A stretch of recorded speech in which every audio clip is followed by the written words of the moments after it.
धार्मिक दृष्टिकोण से सम्मोहन का छिपा हुआ सत्य।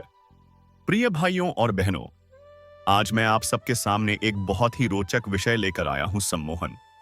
अक्सर हम फिल्मों या धारावाहिकों में देखते हैं कि सम्मोहन कोई रहस्यमय विद्या है जो किसी पर भी काबू पा सकती है। लेकिन सच यह है कि सम्मोहन कोई जादू या टोना नहीं है। यह केवल मन की एक विशेष अवस्था है। धर्म की दृष्टि से यदि देखें तो जब कोई साधक गहरी प्रार्थना, जप या ध्यान में लीन होता है तो वह भी एक प्रकार का स्वसम्मोहन ही है। उस समय मनुष्य का मन संसार की हलचल से कटकर ईश्वर में एकाग्र हो जाता है और तब उसे ऐसे दिव्य अनुभव होने लगते हैं जिन्हें सामान्य बुद्धि से समझ पाना कठिन है।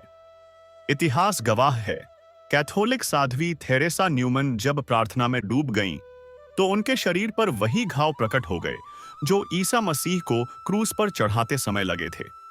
यह कोई जादू नहीं था, बल्कि उनकी भक्ति और आत्मिक सम्मोहन की शक्ति थी। हमारे भारत में भी ऐसे अनेक उदाहरण मिलते हैं। भक्त मीराबाई श्री कृष्ण में इतनी तल्लीन हो जाती थीं कि उनके लिए संसार का अस्तित्व ही समाप्त हो जाता था। चैतन्य महाप्रभु नृत्य करते करते समाधि में चले जाते थे।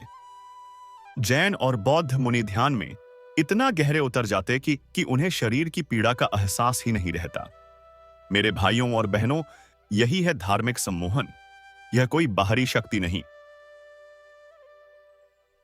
बल्कि हमारे मन और आत्मा की आंतरिक शक्ति है। हाँ, इसमें एक खतरा भी है।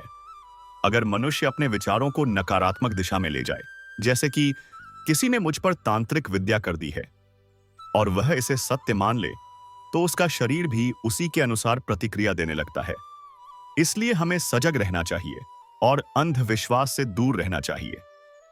धर्म हमें सिखाता है कि सम्मोहन का सर्वोच्च रूप भक्ति, ध्यान और प्रार्थना है।